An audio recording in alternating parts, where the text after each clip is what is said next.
کہ مولانا آپ یہ دجال کے متعلق کہہ رہے ہیں کہ دجال کے آنے سے پہلے یہ ساری چیزیں ہوں گی، لیکن کون کر رہا ہے؟ میں یہ بھی بتا دوں، دجال کے آنے کا جتنا ہمیں خوف ہے، ہمیں ڈر ہے کہ نہیں ہے؟ حضور نے فرمایا کہ اس کے فتنے سے ڈرو، کہ وہ بہت بڑا فتنہ ہے، کتنوں کو بے ایمان کر دے گا، کافر بنا ڈالے گا۔ میں ابھی شروع میں ہی یہ بات کہا نا، ہم پتہ نہیں ہمارے سامنے چھوٹی بڑی چیزیں اچھمبے والی ہوتی ہیں تو ہم دل دے بیٹھتے ہیں لوگوں کے پیچھے، دیکھتے نہیں کتنے ایسے ڈھکوسلے پیروں کے پیچھے پھر رہے ہیں۔ اچھے پیروں کی بات نہیں کر رہا ہوں، ہمارے علاقے میں بہت سارے ایسے ہیں ساؤتھ سائڈ میں جو ایک وقت کی نماز نہیں پڑھتے، عورتوں سے اپنے جسموں کی مالش کرواتے ہیں، ان کے ہزاروں مریدین ہیں۔ ایک بابا ہے، اس کو دودھ سے لوگ نہلاتے ہیں، عورتیں نہلاتی ہیں، اس نے تو اپنے گھر کے سامنے کعبہ تک بنا ڈالا ہے، کعبہ تک بنا ڈالا ہے۔ کیوں ان کے پیچھے پبلک ہے؟ میں نے پوچھا کہ تم پاگل ہو، مسلمان ہو، سامنے وہ شرک کر رہا ہے اس کے پیچھے پڑے ہو؟ کہا نہیں تمہیں معلوم نہیں بابا کے چمتکار کیا کیا ہے۔ کہا کیا دکھاتا ہے یہ؟ نظر بندی کرتا ہے، جادو کرتا ہے، لوگوں کے پیٹ میں سے سوئیاں نکالتا ہے، لوگوں کے پیٹ میں سے بلیڈ نکالتا ہے، اور کہتے ہیں ہم نے تو کبھی نہ سوئی کھائی نہ بلیڈ کھائی، لیکن بابا جب کہہ کر آتے ہیں تو سوئی بھی نکلتی ہے، بلیڈ بھی نکلتی ہے۔ کہا یہ تو نظر بندی ہے، شعبدہ بازی ہے، جادوگری ہے۔ اور اس کو دیکھ کر کے وہ لوگ اس کے فریفتہ ہو گئے بابا کے۔ اسی دن مجھے یہ بات یاد آئی، اس بابا نے تو خالی اتنا ہی دکھایا، جب دجال بارش برسا کے دکھا دے گا، سبزہ اگا کر کے دکھا دے گا، تب تو یہ قوم تو اس کو اللہ ہی کہنے لگ جائے گی، اس کو تو خدا مان بیٹھے گی۔ اسی لیے دجال پوری دنیا کا سب سے بڑا فتنہ ہے جو حضور نے فرمایا۔ اب اندازہ کیجیے آپ، رسول کریم صلی اللہ تعالی علیہ وسلم جس کے فتنے سے پناہ مانگتے ہو، وہ فتنہ کتنا بڑا ہوگا؟ نبی آخر الزمان صلی اللہ علیہ وسلم خود دعا کرتے تھے، اے اللہ مجھے دجال کے فتنے سے بچا۔ وہ کتنا بڑا فتنہ ہوگا؟ اس لیے ہم لوگوں کو ہلکے میں نہیں لینا ہے اس کو۔ اچھا میں جو بات کہہ رہا تھا، ہم جتنا اس کے فتنے سے ڈرتے ہیں، دنیا میں ایک قوم ایسی ہے جو اس کا شدت سے انتظار کر رہے ہیں۔ دجال کو وہ بہت زیادہ چاہتے ہیں، بہت زیادہ محبت کرتے ہیں، اور اس کے آنے کے لیے جانے کیا کیا کر رہے ہیں۔ ہم ڈر رہے ہیں نا، ہم تو اس کے فتنے سے ڈرے۔ دنیا میں ایک قوم ہے جو دجال کے آنے کا انتظار کر رہی ہے، وہ یہودی قوم ہے، جیوز جو ہیں، یہودی ہیں، اسرائیلی۔ میں اس کو کھل کر کے بول رہا ہوں۔ ایک بات مجھے معلوم ہے، میرے استاد مصر میں انہوں نے بتایا بھی تھا کہ یہودی اس وقت دنیا میں اتنے منصوبے بناتے ہیں، اور ان کے خلاف جو بولتا ہے اس کو یا تو مار ڈالتے ہیں، یا اس کے خلاف ایسی سازشیں رچتے ہیں کہ وہ بند ہو جائے، قید ہو جائے، یا تو پھر اسے خرید لیتے ہیں۔ یہ تو میں تقریباً 10 سال سے بول رہا ہوں۔ مجھے اس بات کا خوف نہیں ہے، جس وقت تک اللہ نے زبان رکھی ہے میں امت محمدیہ کو حضور کی امانت سپرد کر کے رہوں گا۔ جب اللہ کو منظور ہو وہ میری زبان بند کرا دے، اور رب تبارک و تعالیٰ کے چاہے بغیر کچھ نہیں ہوتا۔ اس بات کو سن کر کے چلے۔ اگر کسی کو سننے میں اور محفل میں بیٹھنے سے ڈر لگتا ہے کہ یہ کوئی ہاٹ ہارر ٹاپک ہے، تو خدا حافظ کہہ سکتے ہیں، اپنے بستر پہ جا بھی سکتے ہیں، میری طرف سے کوئی زور زبردستی نہیں ہے بیٹھنے کی۔ لیکن اگر کسی کو کچھ نالج لینا ہے تو بیٹھ سکتے ہیں۔ دجال کے متعلق سب سے زیادہ اگر کسی کو انتظار ہے تو یہودیوں کا ہے، اسرائیل کو۔ اب ان کی کتابوں میں ان کے بڑے لوگوں نے لکھا ہے کہ دجال اس وقت تک نہیں آئے گا جب تک اسلام اور مسلمانوں کو رسول سے دور نہیں کر دیا جائے گا۔ سب سے اہم چیز ہے یہ۔ ان کو کیا چاہیے؟ دجال چاہیے۔ اور دجال کے آنے کے لیے دروازہ کیا ہے؟ پوری دنیا کے مسلمان اپنے نبی سے دور ہوں، کیونکہ دجال نے بھی اس حدیث میں نے بتایا نا، پوچھا نا تمیمداری سے کہ وہ آخری نبی آ گئے، تو انہوں نے کہا آ گئے۔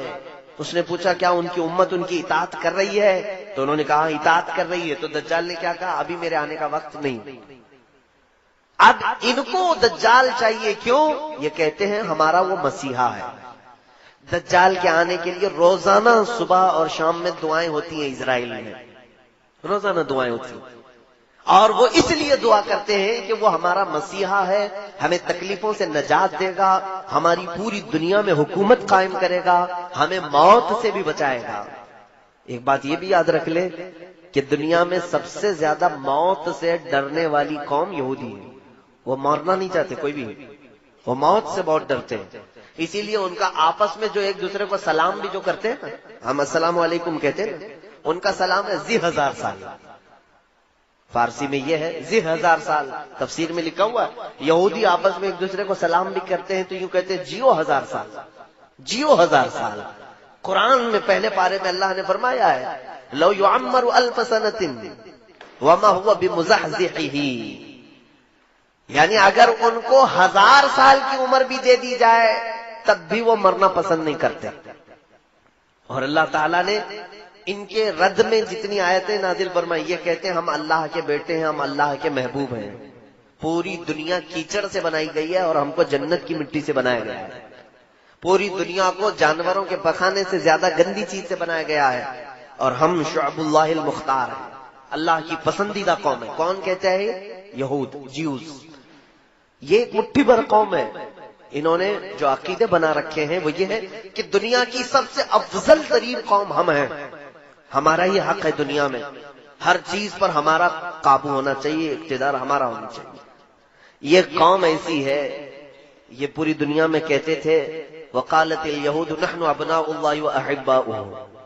قرآن میں اللہ نے فرمایا یہ کہتے ہیں ہم اللہ کے بیٹے ہیں، ہم اللہ کے محبوب لوگ ہیں، سب سے زیادہ پیارے ہیں. تو اللہ نے ان کے رد میں آیت نازل فرمائی، جانتے ہیں اے محبوب ان کو کہہ دو، جو محبوب ہوتا ہے وہ محب سے ملنا چاہتا ہے کہ نہیں چاہتا؟ ملنا چاہتا ہے کہ نہیں؟ یہ کہہ رہے ہم اللہ کے محبوب ہیں تو ان سے کہہ دیں ذرا موت کی تمنا کریں تاکہ تمہارے محبوب سے مل لو. اور اللہ فرماتا وَلَن يَتَمَنَّوْهُ أَبَدًا، ہرگز یہ تمنا بھی نہیں کریں گے مرنے کی. جھوٹ بولتے ہیں. اللہ کے تم محبوب ہو تو پھر مرنے کی تمنا کیوں نہیں کرتے؟ جو محبوب ہوتا ہے وہ چاہتا ہے کب میں دنیا سے جاؤں میرے مولا سے ملاقات کروں. تو یہاں پر یہ قوم ایسی ہے جو مرنا نہیں چاہتی. جو امپورٹنٹ بات ہے وہ میں آپ کو بتا دوں، بہت زیادہ مسئلہ پھیلانے سے کوئی مطلب نہیں ہوگا. کل خلاصہ ملا کر کے میں آپ کو بتا دوں کہ دنیا میں اتنا اتھل پتھل یہ کیوں مچائے ہیں. سب کو اب تقریباً نوجوانوں کو معلوم ہو چکا ہے الومیناتی کیا ہے، فری میسن کیا ہے، اور پھر یہ جتنی ان کی تنظیمیں ہیں، خفیہ تنظیمیں، یہ کیا ہیں. سیکریٹ اب تو کچھ نہیں رہ گیا، یہ سب پورا ظاہر ہو گیا. 1 آئی، یہ ایک آنکھ کی علامت کیا ہے، ٹرائنگل کیا ہے، 66 کیا ہے، یہ سب یہودیوں نے بنائی ہوئی علامتیں. میں بہت سرسری انداز میں جا رہا ہوں کیونکہ پڑھا لکھا طبقہ بیٹھا ہوا ہے، اور اگر نہیں معلوم ہے تو میرے ان اشاروں پر آپ انٹرنیٹ میں سرچ کرو اور معلوم کرو کہ یہ چیزیں کیا ہیں. یہودیوں کی خفیہ تعلیمات ہیں. لیکن آپ یہ ہم سے پوچھیں گے آخر یہ کیوں ایسا کر رہے ہیں، ان کو کیا فرق پڑتا ہے، ہمارے پیچھے کیوں پڑے، پوری دنیا میں یہ نظام کیوں چینج کرنا چاہتے ہیں، کیوں پوری دنیا کو رد و بدل کرنا چاہتے ہیں. ایک ہی ان کا مقصد ہے. کیا ہے جانتے ہیں؟ یہ مرنا نہیں چاہتے، موت ان کو پسند نہیں ہے، اور یہ ہمیشہ جینا چاہتے ہیں. دنیا کی ہر چیز پر کنٹرول کر لیا لیکن موت پر کنٹرول نہیں ہو پا رہا. اب موت کس کے ہاتھ میں ہے؟ کس کے ہاتھ میں؟ اللہ رب العزت. ان کو بھی معلوم ہے، ان کو بھی معلوم ہے موت اللہ کی طرف سے آ رہی ہے. تو کیوں نہ ہم ڈائریکٹ اس اللہ کو ہی ختم کر دیں. معاذ اللہ رب العالمین. یہ پلاننگ ہے، اور یہ میں کہہ نہیں رہا ہوں، آلریڈی یہ پہلے ہو چکا ہے. ایک ڈاکٹر ہیں، میں نام ذکر نہیں کر رہا ہوں، وہ عیسائیوں کے ایک بڑے ماہر محقق ہیں. انہوں نے بھی اس چیز کی تحقیق میں لکھا ہے کہ پہلے کے دور میں نمرود کی جب حکومت تھی تب بھی یہ یہودی تھے. تو ان لوگوں نے کیا کیا تھا، نمرود جو بادشاہ ہے اس نے ایک بہت بڑا محل بنایا تھا. نمرود بھی بہت لمبی عمر تک جیا، بہت بڑی طاقت تھی، وہ خدا کہلاتا تھا اپنے آپ کو، لوگوں سے سجدے کرواتا تھا. لیکن اب اس کو بھی ایک ہی ٹینشن تھا، کیا؟ موت کا. مر جاؤں تو سارا خدا ختم، سڑ گیا. اس کو بھی موت نہیں چاہیے تھی. اس نے کیا سوچا، پوری دنیا پر میرا کنٹرول، پورے لوگ میرے سجدہ کر رہے ہیں تو کیوں نہ میں پوری پبلک کو ملا کر کے فوج بنا لوں اور اس خدا سے لڑ لوں. ایک بار ٹرائی کر کے دیکھتے ہیں. اس خدا کو مار کے گرا دیں گے تو پھر اب موت حیات سب ہمارے ہاتھ میں آ جائے گی. یہ پلاننگ اس وقت اس نے کیا تھا. یہ ہماری کتابوں میں نہیں ہے لیکن پرانی دوسری مقدسات میں موجود ہے. تو اب اس نے ایک بہت بڑا ورلڈ ٹاور بنایا تھا، اس زمانے کا بہت اونچا ایک محل بنایا، عمارت بنایا، اور دنیا بھر کے سارے لوگوں کو ایک جگہ جمع کیا، سب کی زبان ایک بنایا، کہا لینگویج الگ الگ نہیں ہونی چاہیے، سب کی ایک ہی زبان، آپس میں سارے لوگ میرے وفادار، اور سب کو ٹریننگ دیا کہ خدا کے ساتھ لڑنا ہے، سب کو خدا کا باغی بنا دیا سب کو، اور سارے جوش میں، اور اتنی بلند عمارت بنائے۔ پوچھا گیا کیوں بنا رہے ہو؟ کہا اس پر چڑھ کر کے آسمانوں میں جاؤں گا، اس سے جنگ کروں گا خدا کو اور اس کو گرا دوں گا، میرے پاس پوری دنیا کی پبلک بھی ہے۔ نشے میں چور آدمی کہاں تک سوچتا ہے، سیاست بہت گندی چیز ہو جاتی ہے کبھی کبھار، آدمی خدا بننے کی کوشش کر ڈالتا ہے اور خدا کو مارنے کی کوشش کرتا ہے، معاذ اللہ رب العالمین۔ تو اس نے یہ پلان بنایا، اور یہ غالباً انجیل میں ہے، بہت پہلے میں نے پڑھا تھا۔ اس نے عمارت بنایا اور اوپر چڑھا بھی، پوری پبلک کو کہا کہ تم میرے ساتھ رہو گے، سب کی لینگویج ایک ہی، تم میری حمایت کرو گے، میری فوج میں رہو گے، اور میں اب خدا سے جنگ کر رہا ہوں، ایک بار اگر میں نے اس کو مار دیا تو تم میں سے سب کو میں نے ہمیشہ ہمیشہ کی زندگی دینی ہے، ٹینشن مت لینا، کسی کو 2000 سال چاہیے لکھوا لو، میں 2000 سال دے دوں گا، کسی کو 5000 سال چاہیے میں دے دوں گا۔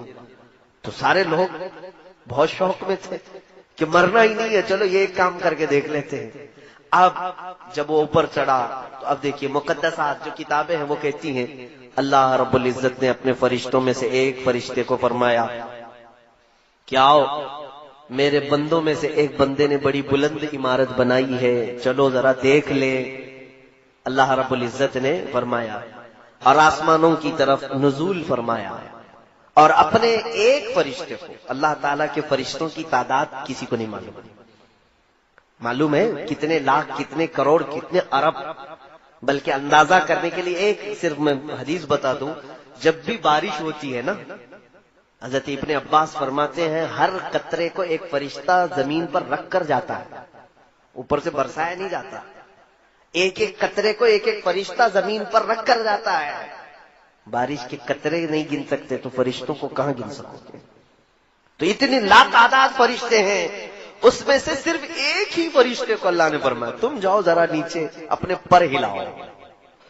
وہ فرشتہ نیچے آیا، جبرائیل کو نہیں بھیجا، میکائیل کو نہیں، اسرائیل کو نہیں، بڑے مقام والے فرشتے، ایک فرشتے کو بھیجا، اور وہ فرشتہ نیچے زمین پر آیا، اس نے صرف اپنے پر ہلایا تھا کہ یہ پوری دنیا غرق ہو گئی، اس کا سارا محل ڈھہ گیا، نمرود تباہ ہو گیا، اور اس کے بعد پھر یہ جتنے لوگ بچے تھے، کچھ اکثر تو مر گئے، جتنے بچے تھے اللہ نے فرمایا ان کی سب کی زبان کو الگ کر دو، سب کی زبان ڈیوائیڈ کر دی گئی، اس کی زبان الگ، اس کی زبان الگ، اس کی زبان الگ۔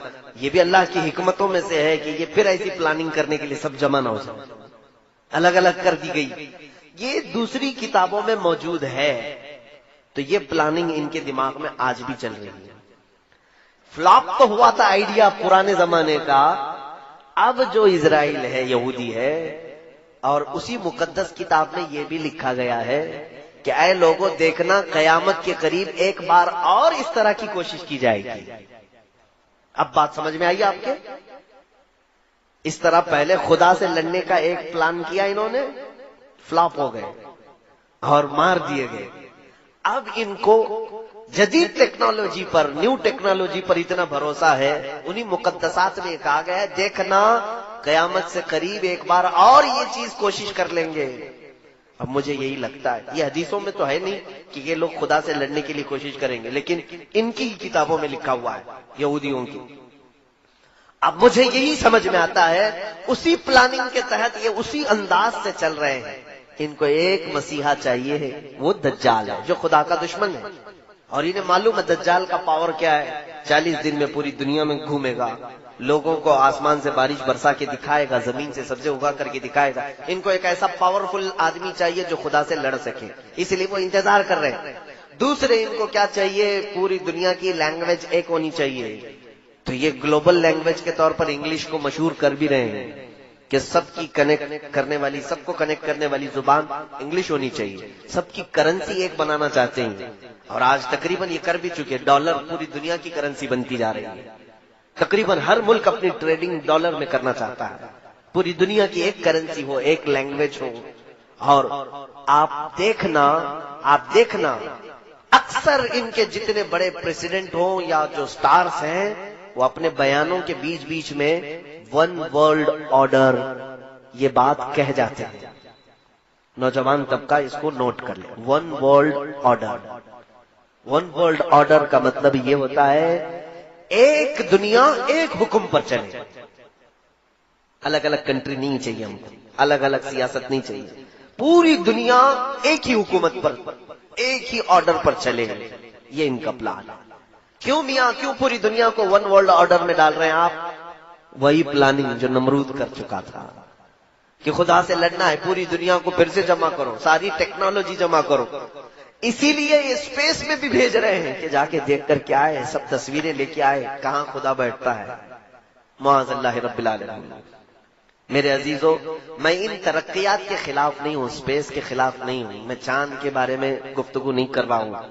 لیکن بعض محققین نے کہا کچھ لوگوں کی شرارت یہ ہے جیوز میں سے جو ہر نئی ٹیکنالوجی کو خدا کے خلاف سوچتے ہیں. یہودیوں میں بھی، آج میں پورے یہودیوں کی بات نہیں کر رہا، بہت سارے یہودی وہ ہیں جو ان شرارتوں کو بالکل پسند نہیں کرتے.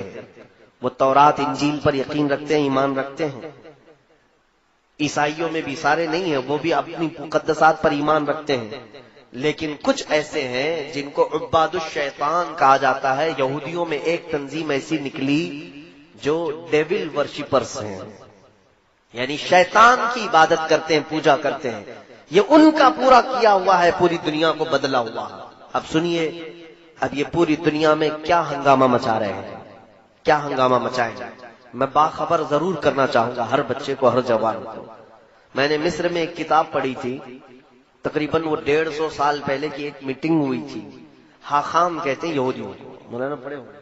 حاخام، یہ یہودیوں کے بڑے حکیم جو ہوتے ہیں ان کو حاخام کہتے ہیں. انہوں نے ایک میٹنگ لی اور اپنے حکیم سے یہودیوں نے پوچھا کہ ہم لڑکیوں کو ننگا تو کرنے کی پوری کوشش کرتے ہیں لیکن مسلمان لڑکیاں ننگی نہیں ہوتی جلدی، یہ جلدی اپنا لباس اتار کر کے باہر آتی نہیں. ہم نے تقریباً دنیا کو ننگا کرنے کی کوشش کر ڈالی. تو اس حکیم نے 150 سال پہلے کی بات بتا رہا ہوں، کیا مشورہ دیا جانتے ہیں؟ اس نے کہا تھا کہ لوگوں تمہیں فطرت معلوم نہیں انسان کی. عورتوں کی فطرت یہ ہے کہ بچپن میں ان کو جیسا پہنایا جاتا ہے جوانی میں ویسے ہی پہنتی ہیں. اگر کوئی بچی بچپن سے دوپٹہ پہنتی ہو اور فل کپڑے پہنتی ہو، اچانک 16 سال کی عمر میں اس بچی کو آپ آدھے کپڑے پہننے کے لیے کہیں، نہیں پہن پائے گی. شرم و حیا زیادہ ہوتی ہے. آپ ہی کی بات لے لیں، ابھی آپ پینٹ شرٹ پہن رہے ہیں، فل کپڑے پہن رہے ہیں، اچانک آپ کو کہہ دیں چڈی پہنو اور ہاف بنیان پہن کے باہر آؤ، شرم لگے گی کہ نہیں لگے گی؟ حیا مانے ہوتی ہے. جو فل کپڑے پہنتا ہے وہ ہاف کپڑے میں جلدی نہیں آتا. ہاں، جس کی بچپن سے ہی ہاف کپڑے میں رکھ دیا جائے، وہ 16 سال کیا، 20 سال کیا، 40 سال کیا، وہ ننگا گھومنے میں اسے کبھی شرم نہیں آتی. اس یہودی حکیم نے کہا اے لوگوں، مسلمان بچیاں اس لیے ننگی نہیں ہو پا رہی آج تک ہمارے پلان کے مطابق کہ ان کے گھروں میں ان کے ماں باپ ان کو فل کپڑے پہنا کر کے رکھتے ہیں، بچیوں کو دوپٹے اڑواتے ہیں، اسکارف پہناتے ہیں، جس کی وجہ سے 16 سال کی عمر میں ان پر تم محنت کرتے ہو، یہ ننگی نہیں ہو پاتی. کہا کیا کریں؟ اس یہودی عالم نے کہا ان کی بچیوں کے کپڑے ہاف بنانا شروع کرو، بچیوں کے اوپر محنت کرو، بڑی عورتوں پر نہیں. 16 سال 17 سال کی عمر کی بچیوں پر نہیں، چھوٹی بچیوں پر محنت کرو. میں نے یہ ایک عبارت پڑھی تھی، اس کے بعد آج تک میں دیکھ رہا ہوں مارکیٹ میں جب ہم لباس خریدنے کے لیے جاتے ہیں اپنی چھوٹی بچیوں کے، بہت کم ایسا لباس ملتا ہے جس میں فل سلیوز ہوتے ہیں. ہاف کپڑے کے بچیوں کو ہم سب پہنا رہے کہ نہیں پہنا رہے؟ اور ہم تو اگر کسی کو کہیں تو کہے گا کیا مولانا ابھی سے پردہ فرض ہو گیا؟ 2 سال کی بچی ہے، 3 سال کی بچی ہے، کیا ابھی سے ہم اس کو برقع پہنا دیں، نقاب پہنا دیں؟ میاں، نقاب اور برقعے کی بات میں نہیں کر رہا ہوں، انجانے میں ہم اس کو ننگا بنانے کی عادت ڈال رہے ہیں. آج ہی سے ہم اس کو ننگا رہنے کی عادت ڈال رہے ہیں. یہ ہمارا نہیں میرے عزیزو. 150 سال پہلے کی یہودی عالم نے، حاخام نے، اپنے یہودیوں کو کہا تھا کہ مسلمان بچیوں کو اگر ننگا کرنا ہے تو ان کی بچیوں کے کپڑے ہاف بناؤ. جاؤ آج مارکیٹ میں دیکھ لینا، آپ مارکیٹ میں دیکھو، کپڑے تو ایسے ہم پہنا رہے ہیں، اکثر مسلمانوں کو ہم نے دیکھا کہ وہ دکان میں جا کر کے یہ پوچھتے ہیں کہ ویسٹرن سٹائل کے کپڑے چاہیے بچیوں کے لیے، اور ان کے لیے الگ سے کپڑے دکان والے دیتے بھی ہیں کہ اسکرٹ ہونی چاہیے چھوٹا سا، اور بچیوں کو کندھے شولڈر دکھ رہے ہوں، ان کے جسم کے اعضاء ظاہر ہو رہے ہوں، اور وہ بچی جوان جب ہوتی ہے تو فل کپڑوں میں اپنے آپ کو انکمفرٹیبل محسوس کرتی ہے۔ اگر اس کو اچانک برقع پہنا کے دے، کیا مجھے قید کر رہے ہو، بچپن سے تمہیں چھوٹے چھوٹے کپڑے پہنتی تھی، ابھی تم اسکارف ڈالو گے، دوپٹہ ڈالو گے، کیا کیا ڈالو گے میرے اوپر، جھلاتی۔ اور ان بچیوں کو ہم نے دیکھا ہے جن کی بچپن سے ہم نے تربیت اچھے ماحول میں رکھی، وہ بڑی ہونے کے وقت میاں ایسا ہے کہ وہ دوپٹے اپنے پورے جسموں پر ڈال کر کے رکھتی ہیں، صرف سر پر نہیں بلکہ کوئی حصہ ان کا جھلکنے نہیں دیتی، وہ حیا بہت زیادہ ہوتی ہے۔ اس پلان کے ہم شکار ہو گئے، ہمارے لباس میں بے ترتیبی جو آئی ہے یہی دجالی منصوبوں کے تحت ہوا ہے۔ یہود جو پوری دنیا کو بے آبرو، ایک ایسی قوم دیکھنا چاہتے ہیں جو خدا سے دور ہو، اللہ تعالیٰ نے جو کہا ہے اس کا مخالف ہو، رسول جو چاہتے ہیں اس کے خلاف۔ اس مشن کے تحت ایک دو نہیں میرے عزیزوں، ہزاروں کام ہو گئے، گنانے کے لیے میرے پاس اتنا وقت نہیں ہے۔ شارٹ میں چلوں، اگر کپڑوں کو دیکھا جائے تو ہمارے کپڑے چھین لیے گئے، لباس بدل دیا گیا۔ ہر نوجوان بچہ آج ہمارا یہ چاہتا ہے کہ مجھے ویسٹرن سٹائل کے کپڑے چاہیے، ہیئر سٹائل مجھے کسی ایکٹر کا چاہیے، لڑکیاں چاہتی ہیں کہ وہ ہیروئن بن جائے، ایکٹریس کے لباس چاہیے، ایکٹریس کے ہمیں جانتے ہو یہ پورے ایکٹر اور ایکٹریس پر لاکھوں ڈالر کی لاگت پہ خرچ کیا جاتا ہے۔ کون خرچہ کرتا ہے؟ ان کے اوپر پورے جیوز یہودی خرچ کرتے ہیں کہ یہ سٹار ہیں، یہ ماڈل ہیں، ان کو کپڑے پہناؤ اور پوری دنیا کو دکھاؤ، ان کے ذریعے سے پوری دنیا وہی کپڑے پہنے گی جو یہ پہنے گی۔ آپ کو معلوم نہیں ہے بڑے بڑے سٹار الومیناتی ہیں، اب تو وہ اعلان کر رہے ہیں ہم الومیناتی ہیں۔ الومیناتی یہ یہودیوں کی تنظیم ہے جو صرف اسی مشن پر کام کرتی ہے کہ وہ سٹار بن کر کے لوگوں کو اپنی طرف راغب کریں۔ میرے عزیزو، ایک وقت ایسا آئے گا کہ اگر سب کے سامنے کچرا کھائیں گے تو ان کے فین ایسے ہیں وہ کچرا بھی کھا لیں گے، ان کو نشے کے عادی بنا دیں گے۔ ان پر بڑی لاگت کا خرچہ ہوتا ہے سٹارز پر کہ پوری دنیا کے ماحول کو یہ چینج کرنے والے۔ یو کے، یو ایس اے، یہاں پر سب ایکٹر اور ایکٹریس نہیں، وہاں پر سنگرز جو ہے ان کی بڑی ویلیو ہے۔ کوئی بڑا سنگر ہو اس پر لاکھوں خرچہ کیا جاتا ہے۔ فٹ بال پلیئرز جتنے ہیں ان کے اوپر بہت ڈالر کے خرچ ہوتے ہیں کیونکہ ان کے لاکھوں کی تعداد میں فینس ہوتے ہیں، ان کو دیکھنے والی ایک بڑی دنیا ہوتی ہے۔ آپ دیکھیں کسی بھی ایکٹر کی آپ ہسٹری نکال کر کے دیکھیں، اس کے فالوورز کتنے ملینز میں ہیں، کسی کے بلین میں ہیں۔ ایک وہ عمل کرے گا تو پورے ملین لوگ اس کے فالوورز عمل کرنے لگ جائیں گے۔ یہودیوں نے بہت آسانی سے اپنے معاملات دوسروں تک پہنچانے کے لیے پوری دنیا کے کریم طبقے کو چوائس کیا ہے۔ یہ تھے لباس کی بات، اور جب انہوں نے یہ پڑھا ہے حدیثوں میں، ایک بات یاد رکھیں کہ ہم سے زیادہ حدیثیں وہ پڑھتے ہیں۔ یہ قرآن کے حافظ ہوتے ہیں، محدث بھی ہوتے ہیں، مفسر بھی ہوتے ہیں۔ آج مصر میں کتنے تو ایسے ہیں جن کو مستشرق کہا جاتا ہے، یعنی اورینٹلائز۔ یہ لوگ یہودی ہیں اور اسلامی تعلیمات کے ماہر ہوتے ہیں، یونیورسٹی میں پڑھا رہے ہیں۔ کائرو یونیورسٹی میں میری خود ملاقات تھی ایک ڈاکٹر سے جو اسلامی شریعت کی کتابیں پڑھاتا ہے، یہودی عالم، یہ ہم سے زیادہ پڑھتے ہیں۔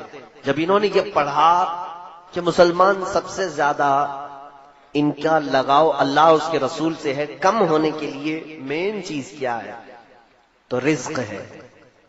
ہمارا سارا معاملہ رزق پر چلتا ہے، اگر رزق اچھا ہے تو دعائیں بھی پہنچتی ہیں، عبادتیں بھی پہنچتی ہیں، اور رزق خراب ہو گیا تو سارا ہمارا کنیکشن کٹ گیا، ختم ہو گیا، ہماری دعائیں اجابت سے نہیں ٹکراتی، ہماری عبادتیں قبول نہیں ہوتی۔ تو رزق پر ایسا عمل کیا گیا ہے، ایسا کہ پوری دنیا میں آج دیکھیں چند سالوں کے بعد حلال کھانا ہمارے لیے مشکل ہو جائے گا۔ حلال کھانا مشکل ہے، بہت کم ایسے لوگ ہیں جو بچ پائے ہیں حرام سے، ورنہ تو پورا ایک طبقہ، عرب والے تو پورے کے پورے مبتلا ہیں۔ ان کے گھر گھر پر KFC اور میکڈونلڈ، سب وے، نہ جانے کتنی ایسی فوڈ کی کمپنیاں پہنچی ہوئی۔ کئی ایسی کمپنیاں ہیں جو پورک بناتی ہیں، کئی ایسی کمپنیاں ہیں جو علل اعلان بیچتی ہیں کہ ہمارے ہاں خنزیر کا گوشت بکتا ہے۔ خود ممبئی میں ایک مسلمان پیزا کا ایک ہوٹل چلاتا ہے، مسلمان ہے، اس کے پاس دونوں سیکشن ہیں، پیزا نان ویج اور ویج کا۔ نان ویج کے پیزے میں اس نے خنزیر کا گوشت ملا کر کے بیچتا ہے اور اس سے سوال بھی کیا گیا تو کہتا ہے یہ تو آپ کی چوائس ہے، چاہے تو آپ کھائیں نہیں تو نہ کھائیں، میں زبردستی تھوڑی نہ بیچ رہا ہوں۔ میرے عزیزوں، کھانے کی چیزوں کو اتنا بدل دیا گیا، اسی لیے میں کہتا ہوں اپنا ٹیسٹ بدل لو، بہت زیادہ زبان کو لذتوں کا عادی مت بنانا ورنہ حرام چلا جائے گا پیٹ میں۔ اور پھر ہمارے ہندوستان میں کیا چھوڑا گیا، ہر اناج کو، ہر چیز کو، کبھی گائے کا پیشاب ملا کر کے، کبھی پتہ نہیں کیا کیا ملا کر کے۔ کمپنیاں نہیں آئی ہمارے ہاں، کوئی چاکلیٹ نہیں چھوڑا انہوں نے حرام چیزوں کے ملانے سے، کہ بچے چاکلیٹ کھائیں اور اس میں پتہ نہیں کن کن جانوروں کی چربیاں ملائی گئی۔ ہزار یہ کہتے ہیں کہ حلال ہے حلال ہے، لیکن ان کی نیت میں کھوٹ ہے۔ میرے عزیزوں، ہمارے رزق پر بہت بڑا اثر ہو رہا ہے۔ میں چند دنوں پہلے چکن کے متعلق ایک بیان کیا تھا۔ میں حرام نہیں کہتا ہوں گوشت کو، چکن کو، لیکن وہ ہو سکے تو آپ سن لینا۔ یہ جو برائلر چکن جو بنائی گئی ہے، یہ 1960 کی پیداوار ہے، اس سے پہلے یہ سفید مرغیاں تھی نہیں دنیا میں۔ یہ جو برائلر چکن آپ جو دیکھ رہے ہیں نا، یہ بعد میں ایجاد کی گئی ہے، اس کو بنایا گیا ہے کراسنگ کے ذریعے سے، اور اس کی فارمنگ جو ہوتی ہے سیم فارمنگ خنزیر کی بھی ہوتی ہے۔ امریکہ میں سب سے زیادہ طلب جس گوشت کی ہے وہ خنزیر کی ہے، پگ کی، اور اس کو کھلا کر کے جتنی جلدی بڑا کیا جاتا ہے کیونکہ اس کی مارکیٹ ہے وہاں پر، ان کو جلدی جلدی گوشت چاہیے، خنزیر بڑا نہیں ہوگا تو گوشت کیسے ملے گا؟ تو جلدی بڑا کرنے کے لیے خنزیر کو جو چیز کھلائی جاتی ہے وہی انڈیا، پاکستان یا سب جگہ پر ان کے فیڈز میں، مرغیوں کے، چکن کے فیڈز میں وہی چیز کھلائی جاتی ہے جو خنزیر کو کھلاتے ہیں۔ اسی لیے تو یہاں مرغیاں 40 دن میں بڑی ہوتی ہیں۔ ہمارا خود بھی فارم ہے، میرے بھائی فارم چلاتے تھے مرغیوں کو، مجھے معلوم ہے 40 دن نہیں ہوتا کہ یہ مرغی 2 کلو کی ہو جاتی ہے۔ کیسے؟ آپ اپنے گھر میں پال کر کے دیکھیں، 6 مہینے میں بھی بچہ ہی دکھتی ہے۔ یہ حیرت سے بہت تیزی سے بڑھاتے ہیں۔ یہ میرا ٹاپک نہیں ہے، لیکن میں آپ کو کہہ رہا ہوں کہ ہماری غذا پر بہت زیادہ کوشش کی گئی ہے کہ حرام کی آمیزش ہو جائے تاکہ ان کی دعائیں قبول نہ ہوں، ان کی عبادتیں قبول نہ ہوں، اور ان کا اللہ رب العزت سے جو قریبی تعلق ہے وہ ڈسکنیکٹ ہو جائے۔ اسی لیے آج ہم کثرت سے دعائیں مانگ رہے ہیں، اللہ کی رحمت مانگ رہے ہیں۔ ہمارے ساتھ کیا ہو رہا ہے؟ حضور پاک صلی اللہ تعالی علیہ وسلم نے فرمایا جب تک تمہارے پیٹ میں حرام لقمہ ہوگا تمہاری کوئی دعا اللہ تک نہیں پہنچتی، کوئی دعا نہیں جائے گی۔ اور یہ چاہتے ہیں کہ ہمارے جسموں میں حرام لقمے پڑے رہیں اور ہم دعا کرتے رہیں، ہماری کوئی دعا قبول نہ ہو۔ کپڑوں کو لے کر کے اور اس کے علاوہ رزق کو لے کر کے، دوائیوں کا معاملہ تو بہت ہی بڑا ڈیفیکلٹ ہے میرے عزیزوں۔ ایک پورا ڈرگ مافیا ہے پورے ورلڈ میں، انہوں نے دوائیوں کو ایک دھندا اور بزنس بنایا ہوا ہے۔ میڈیکل لائن ایک ایسی چیز ہے، اس پر ہی مجھے 2 گھنٹے بولنا پڑ جائے گا۔ یہ پوری دنیا میں جو دوائیاں بنائی جا رہی ہیں، کہاں دوائیاں بنتی ہیں ذرا تحقیق کر لو۔ میں بار بار یہی افسوس جتاتا ہوں، ہمارے بچوں کو گیم کھیلنے سے فرصت نہیں، انٹرنیٹ میں فلمیں اور سیریل اور پتہ نہیں ڈرامے دیکھنے سے فرصت نہیں۔ کاش یہ کچھ نالج والی باتیں بھی اپنے موبائل سے دیکھ لیتے۔ قرآن و حدیث مستقبل کے بارے میں کیا بتا رہے ہیں یہ بھی انٹرنیٹ پہ بہت ساری چیزیں موجود ہیں۔ میں خود بھی تو مطالعہ کرتا ہوں، میرا سارا مواد میرے موبائل میں پڑا ہوا ہے۔ میں کہاں کہاں کتابیں اٹھا کر کے چلوں؟ تاریخ کی جتنی کتابیں میں نے پڑھی ہیں میرے انٹرنیٹ موبائل سے پڑھی ہیں، اکثر کتابیں۔ یہ ہمارا طبقہ کیوں نہیں پڑھتا آج؟ ہمارے نوجوان جو رات میں گیم کھیلنا شروع کرتے ہیں تو فجر ہو جاتی۔ کیا اللہ رب العزت کو تمہیں جواب نہیں دینا ہے کہ رات کس کام میں تم نے گزاری ہے؟ میرے عزیزوں، وقت بہت ہی تنگ ہمارے اوپر آ رہا ہے۔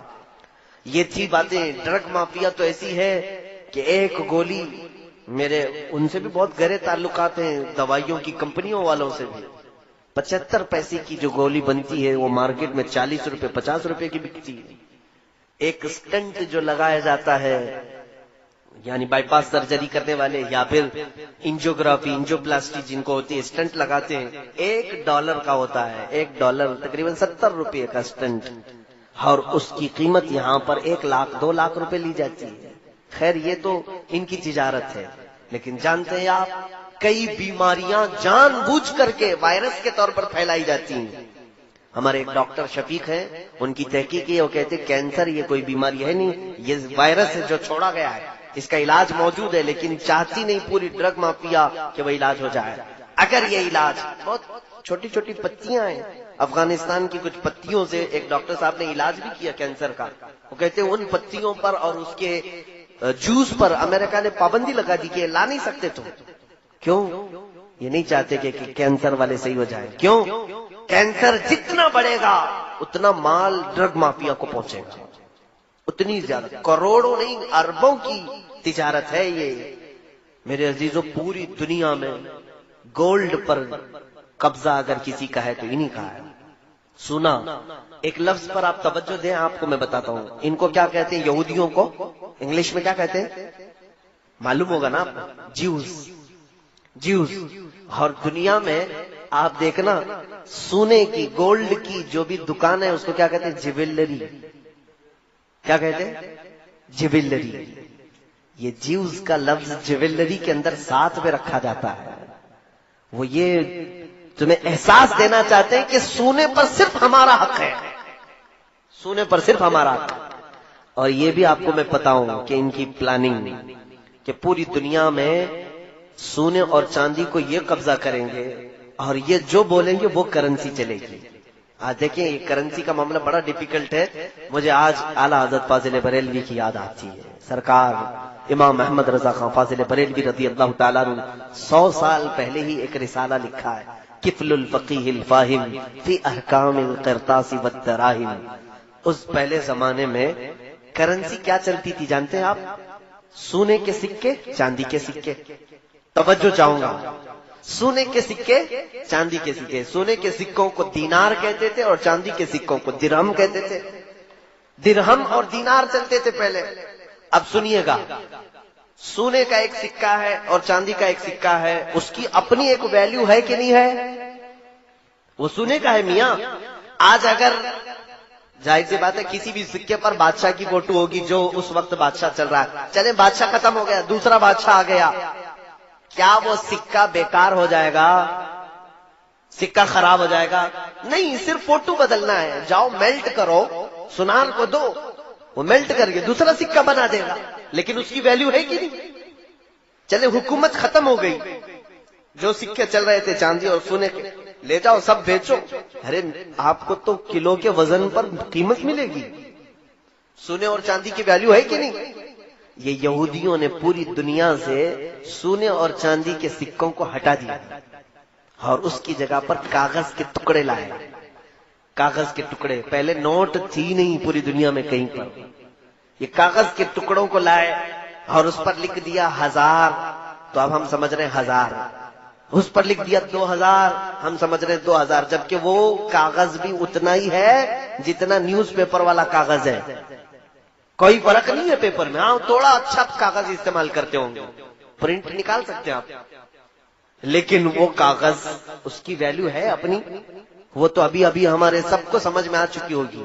2 سال پہلے صاحب نے اعلان کیا تھا رات میں کہ آج سے 9 بجے کے بعد 1000 اور 500 کے نوٹ کی ویلیو ختم، تو دوسرے دن وہ کیا ہو گئے؟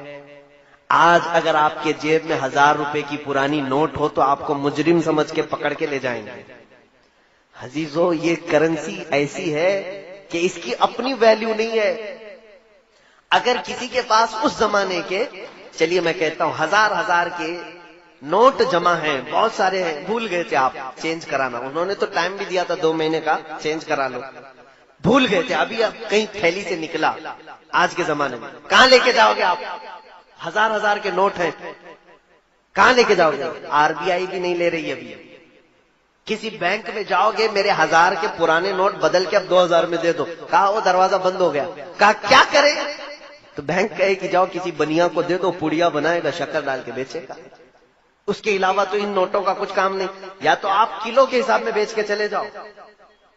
لیکن سونے اور چاندی کی کرنسی کے ساتھ ایسا ہو سکتا ہے؟ اسی لیے سونے اور چاندی کی کرنسی کو پوری دنیا سے ہٹا دیا گیا۔ یہ چاہتے ہیں کہ کرنسی صرف اور صرف نوٹ کی چلے، اب اور آگے سنیے، اب آگے کا پلان یہ ہے کہ کرنسی یہ بھی ہٹا لی جائے گی، کیش لیس کر دیا جائے گا آپ کو، اور آپ کے ہاتھوں میں اب نوٹ بھی نہیں ہوں گے۔ دیکھیں آپ ڈیجیٹل انڈیا کا نعرہ لگتا ہے کہ نہیں لگتا؟ آپ کے پاس پے ٹی ایم ہو، اے ٹی ایم ہو، موبائل سے آن لائن آپ پے کر دیجئے، آن لائن سسٹم چل رہا ہے کہ نہیں؟ اب کوئی بھی پیسے بہت زیادہ لاکھوں کے جیب میں لے کے نہیں گھومتا، بلکہ اب آن لائن ٹرانزیکشن زیادہ ہے، تو کوئی موبائل سے کر دیا یا پھر اے ٹی ایم سے کر دیا۔ اس سے بھی آگے کی بات سنیے آپ، اس سے بھی آگے کی بات، یہاں کوئی بٹ کوئن والے لوگ ہیں کیا؟ بٹ کوئن اگر ہیں تو توبہ کر لیں، اس سے باز آ جائیں۔ بٹ کوئن ایک کرنسی ہے جس کو آج تک کسی نے نہیں دیکھا، لیکن اس وقت بہت زیادہ وہ خریدی جا رہی ہے۔ بٹ کوئن یہ مافیا چلا رہے ہیں، اس کو کچھ مجرمین ایک کرنسی چلا رہے ہیں پورے ورلڈ میں، اللیگل ہے یہ، لیکن اس کی قیمت جانتے ہیں؟ ایک بٹ کوئن 12 لاکھ 13 لاکھ کی بکتی ہے آج، اور بیوقوف لوگ خرید بھی رہے ہیں اس کو۔ آج خریدا آپ نے 12 لاکھ، کل بیچو تو شاید 13 لاکھ میں بک جائے، تو سوچتے ہیں راتوں رات ہم لاکھوں کما رہے ہیں۔ لوگ آن لائن، لیکن وہ ہاتھ میں نہیں ہوگی آپ کے، وہ کرنسی آپ کیسی دکھتی ہے وہ معلوم نہیں، لیکن آن لائن ہے۔ یہ ان کے منصوبے سنیے۔ ایک حدیث کی طرف آ کر میں اپنی گفتگو کو سمیٹتا ہوں، ختم کرنا ہے، آخری بات ہے۔ یہ گفتگو رات بھر چلے تو بھی ختم نہیں ہوگی، جو ٹاپک انہوں نے دیا ہے، بس میں آپ کو صرف ایک چسکی دے کر کے جا رہا ہوں، بس کہ آپ ایک گھونٹ پی لیں، انشاءاللہ بعد میں پانی پھر سے پلایا جائے گا۔ آگے کا پلان یہ ہے کہ کیش لیس کر دو، اور A T M Paytm کچھ کارڈ بھی نہیں، بلکہ کرپٹو کرنسی ایک آئے گی۔ کرپٹو کرنسی کیا ہے؟ ایک چھوٹی سی میموری کارڈ کی طرح سا ایک چپ، جیسے موبائل میں ڈالتے ہیں آپ، اس میں سارا ڈاٹا آتا ہے کہ نہیں آتا؟ چھوٹی سی چپ آپ کو ان بلٹ کر دی جائے گی ہاتھ میں، اور یہ آلریڈی آسٹریلیا میں چل رہا ہے۔ ہاتھ میں انجیکٹ کر کے ایک چھوٹی سی میموری کارڈ اس کو ڈال دیا جائے گا، اس کے اندر آپ اپنے بینک کھاتے پورے اس کے اندر رکھو، آپ کے گھر کے پیپر، جائیداد کے پیپر، جتنا ڈاکیومنٹس ہے وہ سب اس کے اندر رہے گا۔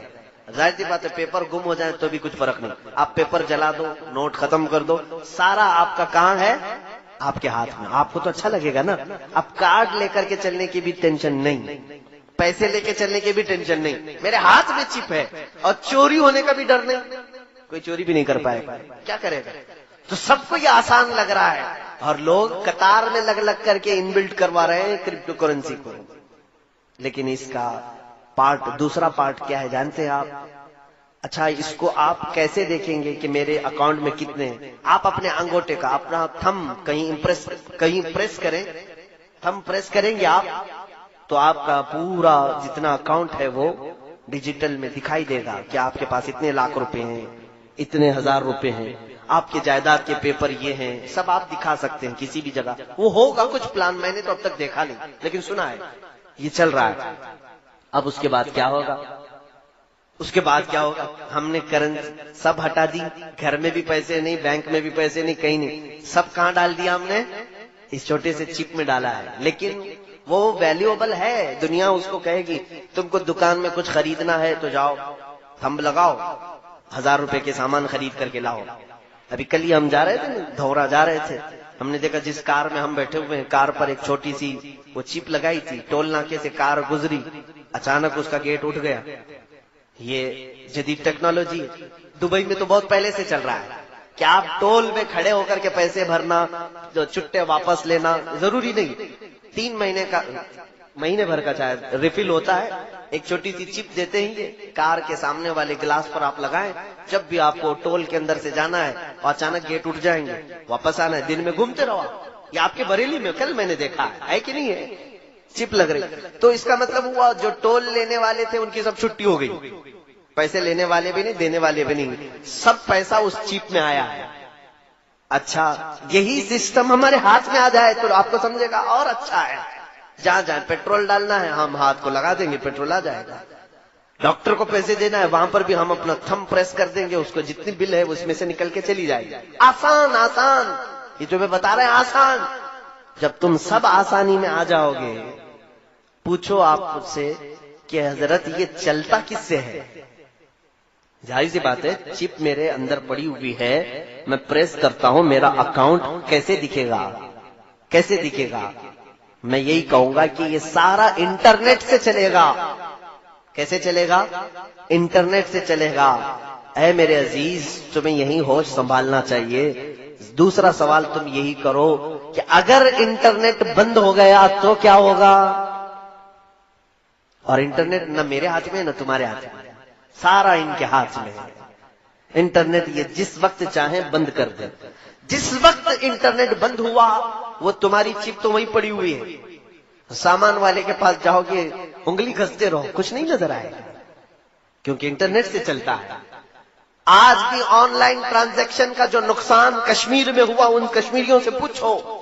1 مہینے تک ان کا نیٹ بند رکھا گیا تو ان کے ٹرانزیکشن سب پورے کے پورے وہی سے ٹھپ پڑ گئے. جو آن لائن کرتے تھے کاروبار، ان کا سب ٹھپ پڑا ہوا ہے، کیونکہ نیٹ ہی نہیں چل رہا ہے تو کیسے کریں گے؟ پیسہ تو اکاؤنٹ میں ہے لیکن وہ دیکھ نہیں سکتے. میرے موبائل میں ایپ ہے، اپلیکیشن ہے بینک کا، میں ڈائریکٹ کھول کر کے دیکھ سکتا ہوں کہ میرے اکاؤنٹ میں کتنے پیسے ہیں. لیکن میرے عزیزوں، کب دیکھ سکتا ہوں؟ جب میرے موبائل میں انٹرنیٹ اوپن ہے تو. اگر انٹرنیٹ بند ہے تو میں موبائل لے کر کے دن بھر پھروں، مجھے پتا نہیں ہوگا میرے بینک میں کتنے پیسے ہیں. صحیح بات ہے کہ نہیں ہے؟ تو آپ کو ڈیجیٹل لائف میں لایا جائے گا، اور کرپٹو کرنسی کے نام پر ایک وقت ایسا آئے گا. وہ حدیث کی طرف میں لے چلتا ہوں. میرے آقا صلی اللہ علیہ وسلم نے فرمایا کہ میری امت پر ایک وقت ایسا آئے گا کہ لوگ قحط میں پڑ جائیں گے، بھوک مری کے شکار ہو جائیں گے، یہاں تک کہ وہ غریبی اور مفلسی میں ایک دوسرے کا گوشت کھانے کی کوشش کریں گے، ایک دوسرے کا خون پینے کی کوشش کریں گے. کیسے؟ یہ وقت آئے گا جب آپ خرید نہیں سکتے، بیچ نہیں سکتے، کچھ نہیں کر سکتے. گھر میں بھوکا تو نہیں مرے گا آدمی، ساری چیزیں ختم کر دی جائیں گی. تب پھر آدمی ایک دوسرے پر جھپٹ پڑے گا، قتل کرنے کی کوشش کرے گا، انسان کا گوشت کھانے کی کوشش کرے گا. ان تمام چیزوں کی طرف اگر کوئی لانے کی کوشش کر رہا ہے تو یہی دجالی جو تنظیمیں ہیں. میرے عزیزوں، یہ ٹاپک چھوٹا نہیں ہے، بہت طویل ہے. پھر کسی دوسرے وقت پر میں ضرور حاضر ہو کر عرض کرنے کی کوشش کروں گا. جو کچھ بیان ہوا وہ آغاز باب تھا، آج یہ کہنا مناسب ہوگا.